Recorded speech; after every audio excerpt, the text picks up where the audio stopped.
All right, so here we are on the back of my truck.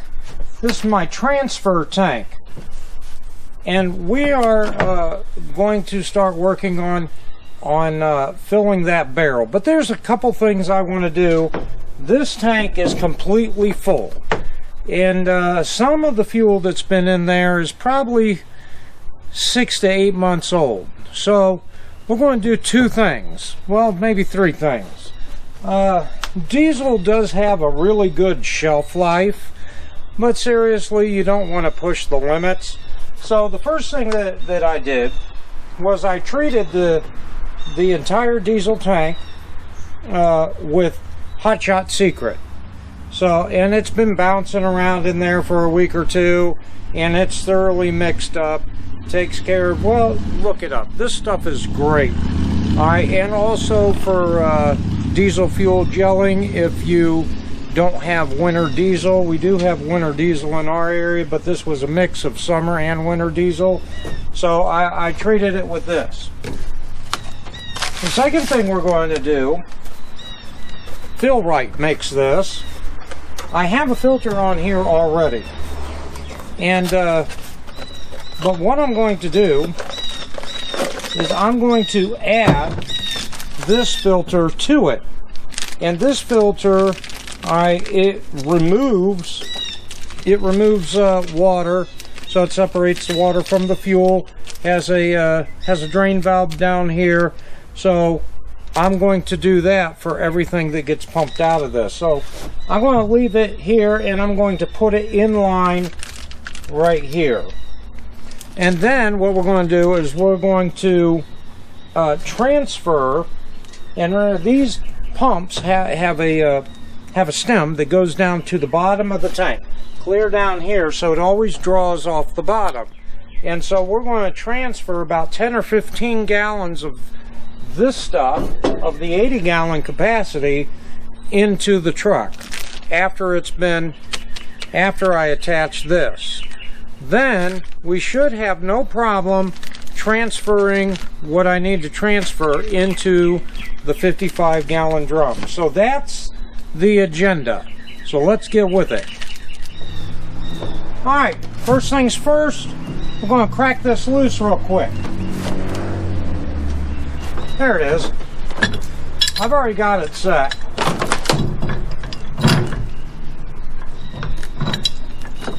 That wasn't a problem at all. I'm going to take this out. I need to tighten up that set screw.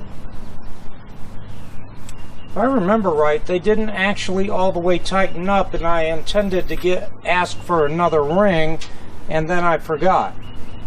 So we're going to drag this hose out a little bit. This ought to be fun. And we're going to start twisting this hose. So the answer was no, I couldn't get any diesel out of the line, but I know there's diesel in it. I had tried to open the spout into the tank with the hose draining downhill, but nothing came out.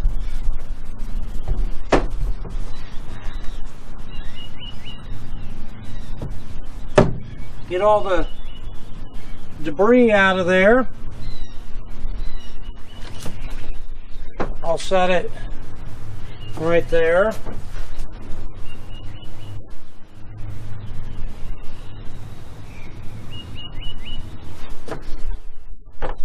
Any little debris.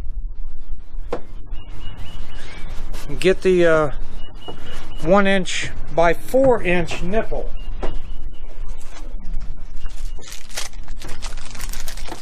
A 1 inch by 4 inch nipple.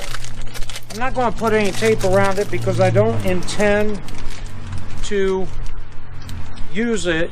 I'm going to end up putting it on the 55-gallon drum, the inline water dryer.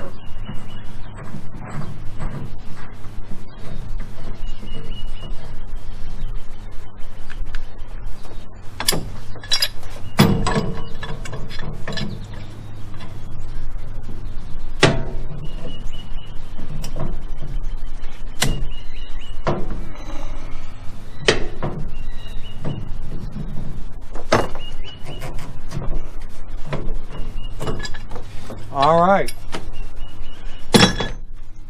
Now we'll get that box.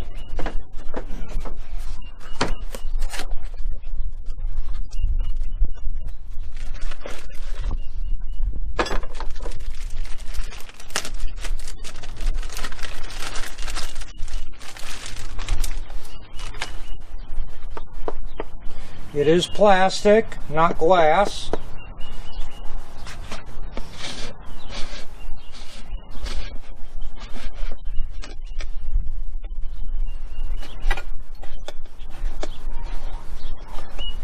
I want to get my dirty hands on the filter. Put it back in the box. I think we'll be okay without pulling the spring out. Now, on all of these things, it always has an inlet and an outlet. So that's the direction of the flow.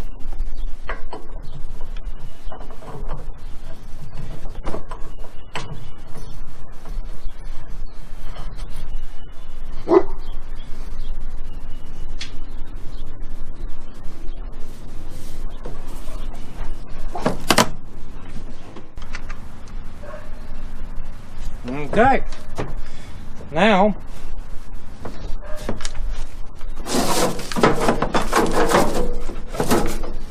I don't have mine permanently wired in. For those that have Fords, you know that there's a trailer plug on the inside of your bed.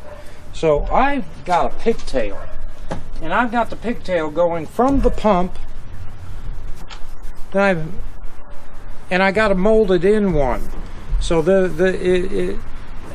so that it doesn't have those what do you call those that you bolt on there? It's not a bolt-on plug or a screw-on plug. This is a molded in one, and that terminates back here at the pump.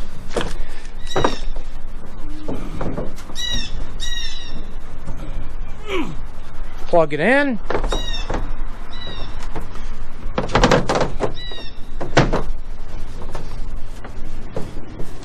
And then, of course, I'll be filling the truck.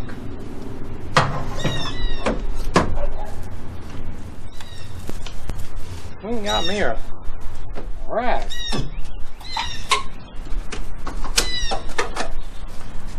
Well, we got to turn on the truck in order for this pump to work.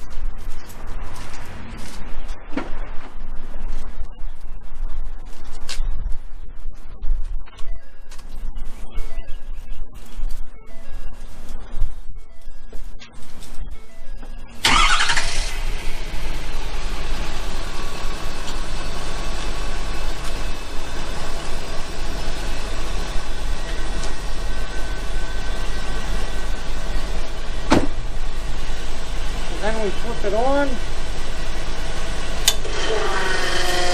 Oh, there we are. Now, I don't want this hose touching my paint.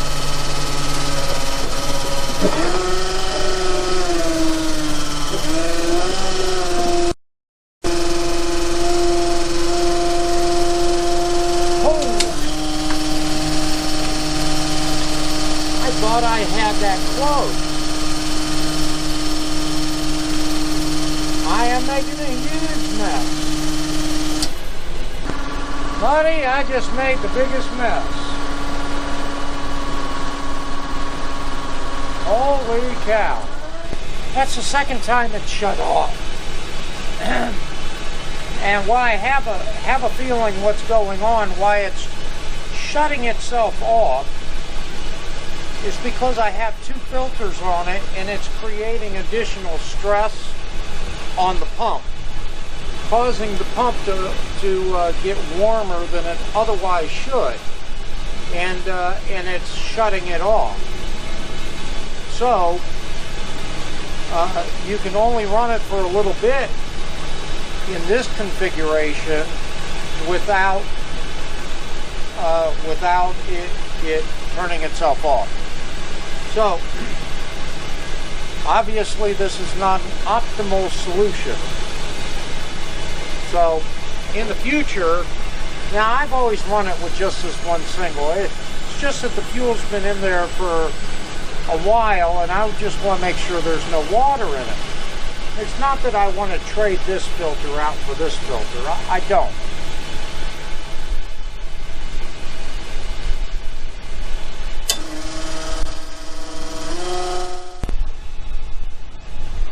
So we are full, and so that's a great thing. So what I'm going to do, I'm going to wash my hands, and we'll be right back. We're going to start filling this tank. So wow, look at that. The hose does reach. That's amazing. Very impressive. Now I know it's going to do a thermal shutdown, so I'll have to let it rest and then fill it some more and all that, but that's fantastic. The hose reaches all the way into the garage. So let's turn on the pump.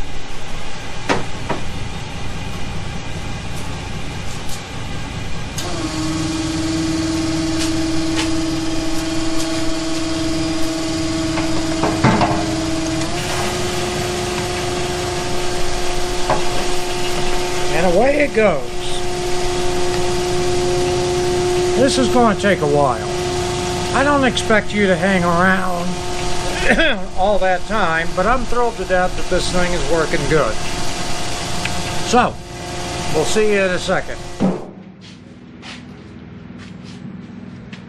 Well, I'm pretty happy. We have a full 55-gallon drum. We are ready for the little John Deere, as my neighbor called it, overkill, to arrive any day. I thought it may arrive tomorrow, but it's still missing a part. It hadn't come in yet, and so they're just waiting for that part to come in. It's the engine block heater. And it's due to be in any day. So we got 55 gallons of fuel. I've got to take that off and put it back to normal. I did not see a single drop of water in that tank whatsoever. I siphoned off or pulled off from the bottom, put it in the truck so that could be burned off. So we are ready to go. And I've got my there's actually about 21 or 22 gallons of gasoline in that one over there. And it's ready to go.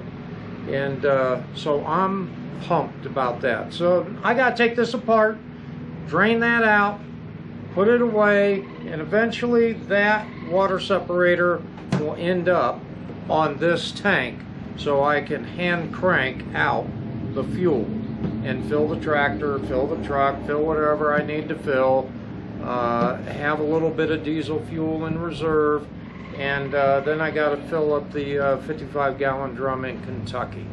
So, until next time.